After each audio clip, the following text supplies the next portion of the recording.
Assalamualaikum warahmatullahi wabarakatuh. Saya Nisaul Mahfudoh. Di sini saya akan menjelaskan materi tentang sistem informasi manajemen. Sistem informasi manajemen merupakan suatu sistem yang dirancang untuk menyediakan informasi guna mendukung pengambilan keputusan pada kegiatan manajemen, baik dalam perencanaan, penggerakan, pengorganisasian, dan pengendalian dalam organisasi. Jadi intinya, sistem informasi manajemen ini untuk menunjang pengambilan keputusan oleh atasan atau manajer dalam sebuah organisasi. Tujuan dari sistem informasi manajemen yaitu agar organisasi memiliki suatu sistem yang dapat diandalkan dalam mengolah data menjadi informasi yang bermanfaat dalam pembuatan keputusan manajemen, baik yang menyangkut keputusan-keputusan rutin maupun keputusan-keputusan strategis. Intinya, data-data yang belum bisa dibaca tersebut melalui sistem informasi manajemen akan diolah menjadi sebuah informasi. Nah, dari informasi ini akan dijadikan acuan oleh seorang manajer atau atasan untuk mengambil sebuah keputusan, baik keputusan rutin maupun keputusan-keputusan strategis. Fase perkembangan sistem informasi manajemen. Di sini ada 5 fase. Yang pertama, fase yang berfokus pada pengolahan data. Pada pertengahan abad ke-20, perusahaan masih mengabaikan pentingnya sebuah informasi bagi para manajer. Teknologi komputer pada saat itu digunakan terbatas pada aplikasi akuntansi yang dikenal dengan sistem informasi akuntansi. Pada fase yang kedua, yaitu fase baru berfokus pada informasi. Pada fase ini dipromosikan komputer untuk konsep sistem informasi manajemen. Alat itu diciptakan dengan tujuan untuk menghasilkan informasi manajemen, yang saat itu mulai terlihat kesenjangan akan alat bantu yang mampu menyediakan informasi di dalam manajemen. Perkembangan teknologi ini tidak mulus dikarenakan ada beberapa faktor. Yang pertama, kurangnya pengetahuan para pemakai tentang komputer. Yang kedua, kurangnya pengetahuan tentang bidang informasi dan peran manajemen. Yang ketiga, peralatan komputer terbatas dan mahal.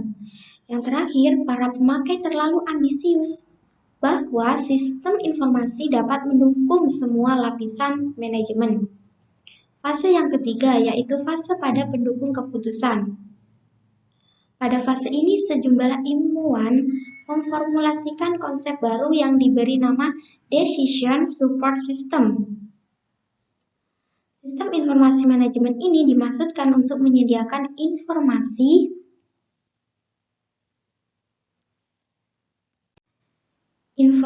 pemecahan masalah bagi para manajer secara umum, sedangkan DSS dimaksudkan untuk mendukung satu orang manajer secara khusus. Fase yang keempat yaitu fase pada komunikasi. Pada tahun 1964 saat IBM mengumumkan produknya yang disebut magnetic tape, yaitu mesin tik yang dapat mengetik kata-kata yang telah direkam dalam pita magnet. Operasi pengetikan ini mengarah pada aplikasi OA yang disebut pengolahan kata atau word processing. Fase yang kelima yaitu fase potensial pada konsultasi. Perkembangan saat ini adalah penerapan kecerdasan buatan atau AI ditunjukkan untuk masalah-masalah bisnis. Ide ini timbul bahwa komputer dapat diprogramkan untuk melaksanakan sebagian penalaran logis untuk memecahkan masalah karena dianggap sama dengan otak manusia. Pada fase ini, teknologi komputer memiliki kemampuan sebagai konsultan yang dapat memberikan pemecahan masalah.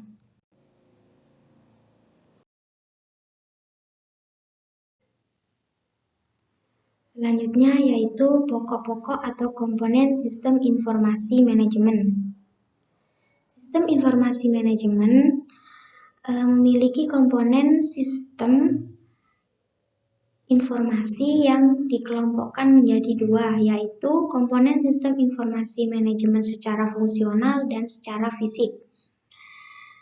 Komponen sistem informasi secara fungsional merupakan seluruh komponen yang berhubungan dengan teknik pengumpulan data, pengolahan, pengiriman, penyimpanan, dan penyajian informasi yang dibutuhkan untuk manajemen, meliputi sistem administrasi dan operasional. Sistem ini melaksanakan kegiatan rutin seperti bagian personalia, administrasi, dan sebagainya.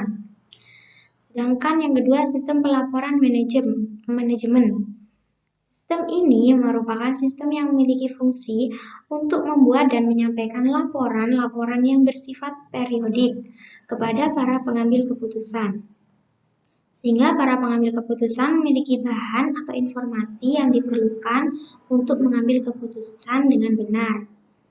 Yang ketiga yaitu sistem database. Merupakan suatu pengorganisasian sekumpulan data yang saling terkait, sehingga memudahkan aktivitas untuk memperoleh informasi. Basis data yang dimaksudkan untuk mengatasi problem pada sistem yang memakai pendekatan berbasis berkas. Yang keempat yaitu sistem pencarian. Berfungsi memberikan data atau informasi yang dibutuhkan dalam pengambilan keputusan sesuai dengan permintaan dan dalam bentuk yang tidak terstruktur.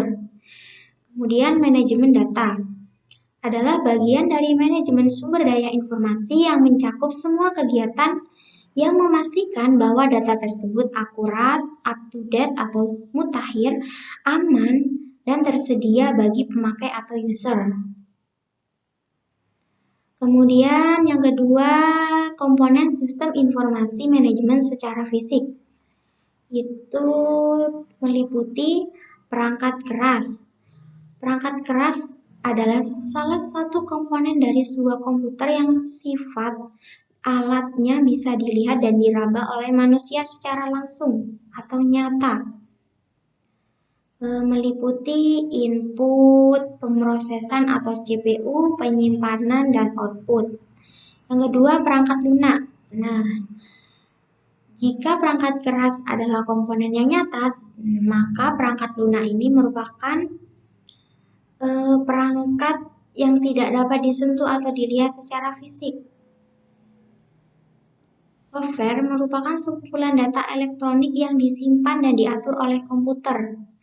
Data elektronik yang disimpan oleh komputer itu dapat berupa program atau instruksi yang akan menjalankan suatu perintah.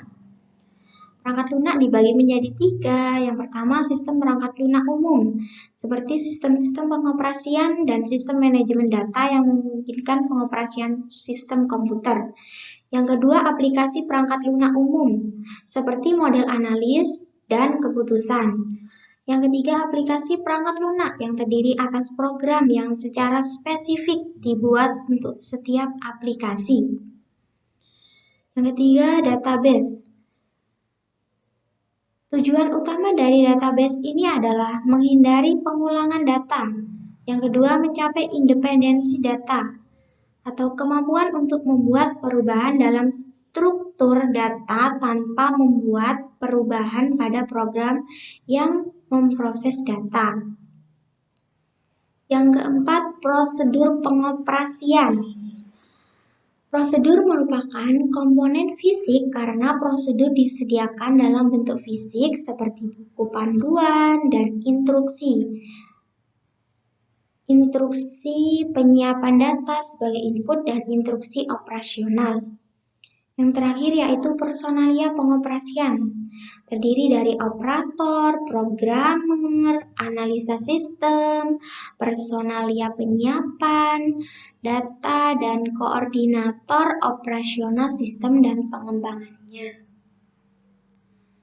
Sekian presentasi penjelasan materi dari saya, kurang lebihnya mohon maaf.